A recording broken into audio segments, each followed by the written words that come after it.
नमस्कार, मंडल news bulletin में आपका स्वागत है। आइए पेश करते हैं आज के कुछ प्रमुख व मुख्य समाचार।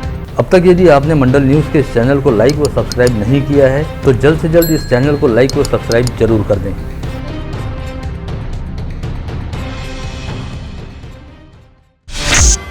सिंधी समुदाय के इष्ट देवता साईं झूलेलाल की जयंती के अवसर पर आज शहर के सभी सिंधी समाज के व्यापारियों ने अपने अपने प्रतिष्ठान सुबह से बंद रखे, जिसकी वजह से सिटीलैंड, बिजीलैंड और ड्रीमलैंड सहित शहर के राम लक्ष्मण संकुल, तखतमल स्टेट व महावीर मार्केट के साथ ही प्रमुख व्यापारिक क्षेत्रों के प्रतिष्ठान पूरी तरह से बंद थे। यह पहला अवसर था जब सिंधी समाज बंधुओं ने सुबह से अपने प्रतिष्ठान बंद रखे और अपने इष्ट देवता के धार्मिक कार्यक्रमों में पूरे उत्साह के साथ बढ़ चढ़कर हिस्सा लिया। चेटी चंद्र व झूलेलाल जयंती के अवसर पर आज शहर में पूरे दिन भर अलग अलग स्थानों पर बड़े उत्साह के साथ विभिन्न धार्मिक कार्यक्रमों का आयोजन किया गया था। वहीं दोपहर 4 बजे के बाद नेहरू मैदान से भव्य शोभा यात्रा निकाली गई, जिसमें विभिन्न झांकियां साकार की गई।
झूलेलाल जयंती महोत्सव निमित्त सिंधी समाज की प्रत्येक कॉलोनी में विगत 19 मार्च से ही विभिन्न धार्मिक कार्यक्रमों का आयोजन किया जा रहा है, जिसमें सभी समाज बंधुओं ने बड़े उत्साह के साथ हिस्सा लिया। अमरावती के साथ साथ बडनेरा शहर में भी सिंधी समुदाय द्वारा बड़े धूमधाम के साथ साईं झूलेलाल की जयंती मनाएगी, जिसके तहत सिंधी कैंप स्थित झूलेलाल मंदिर में समाज बंधुओं ने अपने परिवार के साथ पहुंचकर अभिषेक व आरती करते हुए पूजा अर्चना की, जिसके बाद महिलाओं व पुरुषों की बाइक रैली परिसर में निकाली गई, जिसका समापन शिवाजी चौक पर हुआ, जहाँ महाआरती करने के बाद प्रसाद का वितरण किया गया। सिंधी समाज संगठन व एकता अखंडता मंडल द्वारा स्थानीय नानक नगर परिसर से आज झूलेलाल जयंती के अवसर पर पति पत्नी बाइक रैली का शानदार आयोजन किया गया। एकता चौक से प्रारंभ हुई इस रैली ने नानक नगर, रामपुरी कैंप, कृष्णा नगर व सहकार नगर परिसर में भ्रमण किया, जिसमें संबंधित परिसरों के लोग बाग जोड़े सहित अपने दुपहिया वाहन लेकर शामिल हुए थे। इस बाइक रैली का पूरे परिसर में जगह जगह पर पुष्प वर्षा करते हुए भावपूर्ण स्वागत किया गया। रामपुरी कैंप परिसर में साईं झूलेलाल वेलफेयर फाउंडेशन द्वारा बड़ी धूमधाम के साथ झूलेलाल जयंती का उत्सव मनाया गया, जिसके तहत कल 22 मार्च की शाम शिव मंदिर ग्राउंड पर रंगारंग सांस्कृतिक कार्यक्रम का आयोजन किया गया था, जिसमें कानपुर से आए अंकुश नटराज एंड ग्रुप द्वारा प्रस्तुति देते हुए विभिन्न धार्मिक प्रसंगों को साकार किया गया।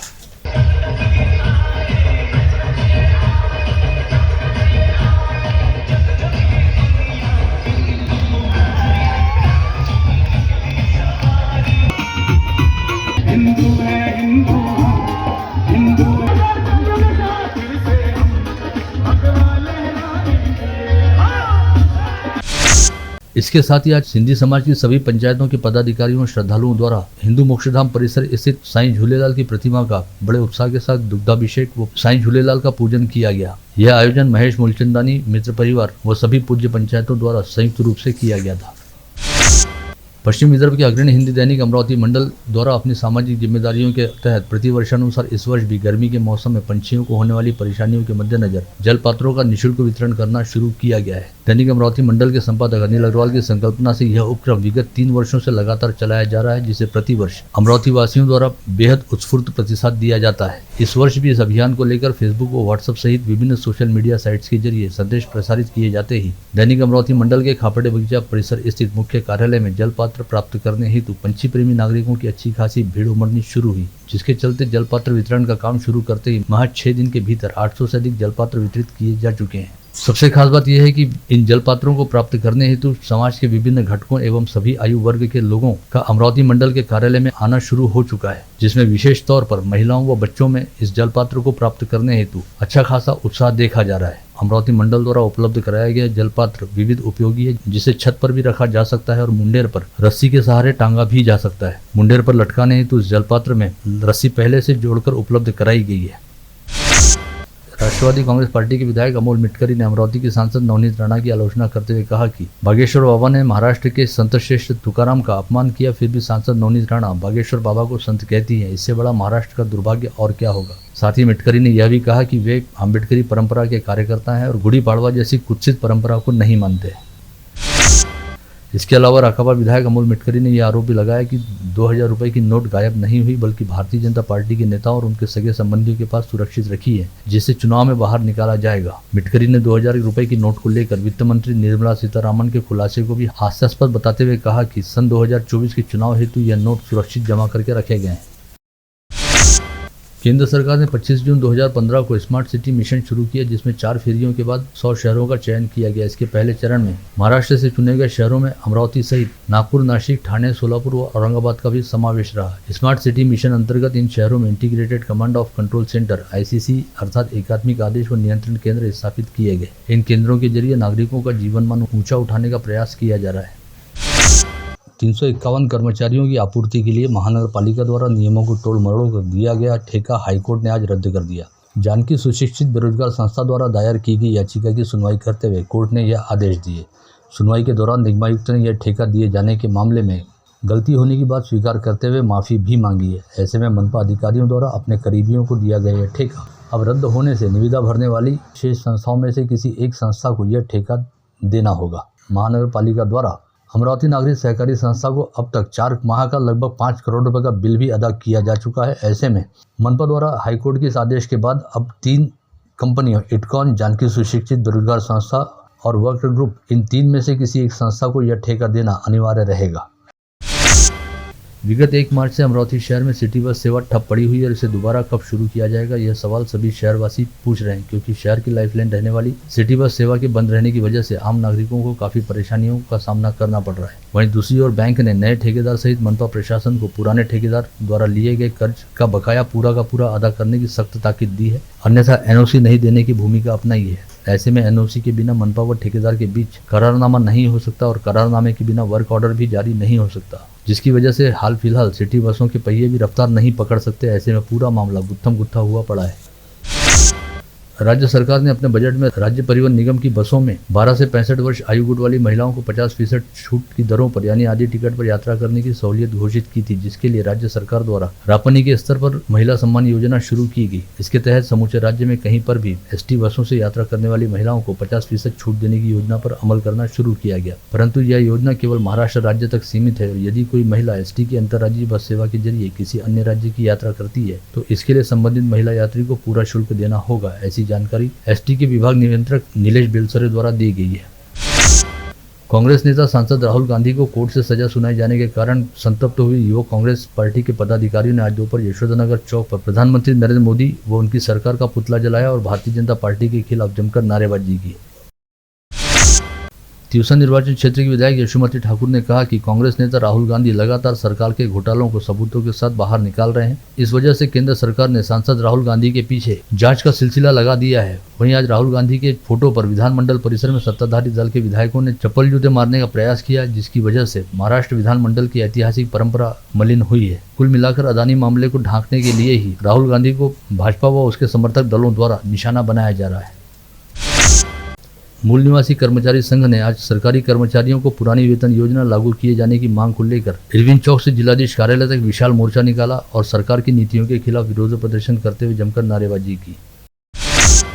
ऑल इंडिया स्टूडेंट फेडरेशन ने आज यहां बुलाई गई पत्रकार परिषद में मांग उठाई कि KG से PG तक देश में सभी को मुफ्त के साथ ही समान व दर्जेदार शिक्षा मिलनी चाहिए। साथ ही भगत सिंह राष्ट्रीय रोजगार गारंटी कानून को भी लागू किया जाना चाहिए।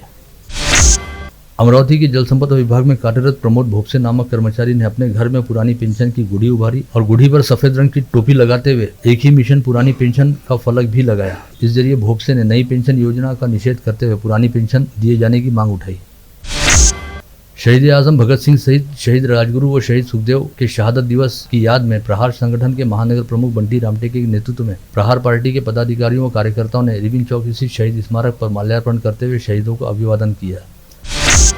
श्री रामनवमी शोभा यात्रा समिति द्वारा श्री रामनवमी के उपलक्ष्य में विभिन्न कार्यक्रमों का आयोजन किया गया है। इसी श्रृंखला में राजकमल चौक स्थित समिति के मुख्य कार्यालय में चैत्र नवरात्रि के अवसर पर विश्व हिंदू परिषद तथा एकता सखी मंच द्वारा श्री हनुमान चालीसा का पठन व सत्संग का आयोजन किया गया था। इस कार्यक्रम में रायसोनी विद्यापीठ के कुलगुरु विनायक देशपांडे प्रमुख रूप से उपस्थित थे। गाड़गेनगर पुलिस थाना अंतर्गत तारागढ़ नगर निवासी जयप्रकाश बनकर नामक डॉक्टर के साथ उनके बेटे को नागपुर के लता मंगेशकर मेडिकल कॉलेज में प्रवेश दिलाने के नाम पर 1,33,00,000 रुपए का चूना लगाए जाने के मामले की जांच अब गाड़गेनगर पुलिस से आर्थिक अपराध शाखा को सौंप दी गई है। इस मामले में गाड़गेनगर पुलिस ने रायगढ़ निवासी रोहन भेंडे नामक युवक को गिरफ्तार किया था, जिसे 1 दिन के पुलिस कस्टडी रिमांड में रखने के बाद न्यायिक हिरासत के तहत जेल रवाना कर दिया गया था, जिसे अब आर्थिक अपराध शाखा द्वारा अपने कब्जे में लिया जाएगा। नागपुरी गेट पुलिस थाना क्षेत्र अंतर्गत लालखड़ी रेलवे लाइन के पास खालू ससरे व मामू ससरे सहित एक अन्य ने मिलकर अपने दामाद सैयद रमजान सैयद मुजफ्फर पर तलवार से हमला करते हुए उसे बुरी तरह से घायल कर दिया। सैयद रमजान को इलाज के लिए जिला सामान्य अस्पताल में भर्ती कराया गया है। मानव तस्करी मामले में राजस्थान से गिरफ्तार कर लाए गए 3 आरोपियों ने पुलिस के सामने कबूल किया कि राजस्थान में शादी के लिए लड़कियां नहीं मिलती, ऐसे में उन्होंने गहने बेचकर फरीद अली को 1,30,000 रुपए दिए थे और अपने घर में बहू के तौर पर लड़की को लाया था। इन तीनों आरोपियों सहित उज्जैन से पकड़े गए फरीद अली को न्यायिक हिरासत के तहत जेल भेजा गया है। वहीं इस मामले में पुलिस ने 5वें आरोपी राहुल वैष्णव को भी गिरफ्तार कर लिया है।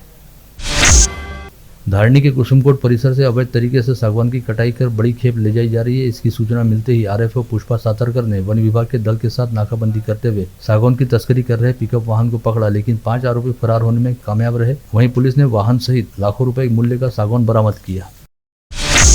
जिल क्वार्टर के पास 12 साल के लड़के की साइकिल को टक्कर लगने के कारण अनिकेत नाइकवाड़ वहां खड़े रहकर लड़के को फटकार लगा रहा था। इसी बीच फ्रेजरपुरा पुलिस थाने के डीबी स्क्वाड में कार्यरत कर्मचारियों ने उसकी पिटाई की। इस दौरान वहां पर पहुंचे उसके भाई निखिल नाइकवाड़ को भी पुलिस ने जमकर मारा और दूसरे दिन थाने में हाजिर होने के लिए कहा। इस बात से डरकर निखिल नाइकवाड़ ने खुद को फांसी लगाकर आत्महत्या करने का प्रयास किया, जिसे तुरंत जिला अस्पताल में लाया गया, जिसकी वजह से उसकी जान बच गई। ऐसा आरोप निखिल के परिजनों ने लगाया है, जबकि फ्रेजरपुरा के थानेदार गोरखनाथ यादव ने इस आरोप को स्पष्ट झुठलाते हुए कहा कि ऐसा कुछ भी नहीं हुआ। सिपना कॉलेज परिसर में एक युवक को घोनस प्रजाति के सांप ने डस लिया। यह घटना बुधवार की सुबह 11 बजे के आसपास घटित हुई। सर्पदंश हुए युवक का नाम गोकुल साहू बताया गया है, जिसे अस्पताल में भर्ती किया गया है।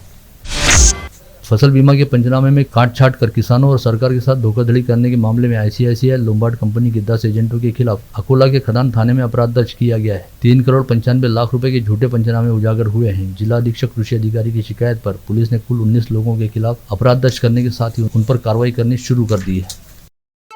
आप देख रहे थे मंडल न्यूज बुलेटिन। हमारे चैनल को लाइक करें, शेयर करें और हाँ, सब्सक्राइब करना ना भूलें। कल होगी आपसे फिर मुलाकात, तब तक के लिए धन्यवाद।